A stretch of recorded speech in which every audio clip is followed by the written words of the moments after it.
இயேசு கிறிஸ்துவனுடைய ஜெப வாழ்க்கையை பற்றி நாம் பார்த்தோம். இயேசு கிறிஸ்துவனுடைய முன்மாதிரியை பின்பற்றுகிற நாம் ஒவ்வொருவரும் இயேசு கிறிஸ்து வாழ்ந்தது போல அவருடைய மனிதனாக இந்த உலகத்தில் வாழ்ந்து கொண்டிருந்த போது எப்படி அவர் வாழ்ந்தார் என்பதை நமக்கு முன்மாதிரியாக வைத்தார் என்பதை நாம் அறிந்து கொண்டோம். நீதிபராகிய இயேசு கிறிஸ்து நமக்காக பிதாவினிடத்தில் பரிந்து பேசிக் கொண்டிருக்கிறார் என்று இங்கு சொல்லப்பட்டிருக்கிறது. எனது அருமையானவர்களே, அதிகாலையில் ஜெபிக்கிறீர்களா? முழங்கார் படியிட்டு ஜெபிக்கிறீர்களா? உபவாசித்து ஜெபிக்கிறீர்களா? பெருமூச்சு விட்டு ஜெபிக்கிறீர்களா? உத்தரவாதத்தோடு ஜெபிக்கிறீர்களா?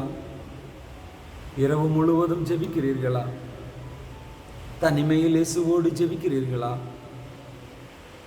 வியாகுலத்தோடு ஜெபிக்கிறீர்களா? அதிகாரத்தோடு ஜெபிக்கிறீர்களா?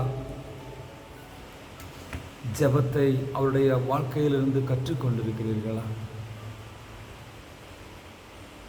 அவர் வாழ்ந்த வாழ்க்கையை அவருடைய இரத்தத்தால் மீட்கப்பட்ட நீங்களும் வாழ வேண்டும் என்று தேவன் விரும்புகிறார்.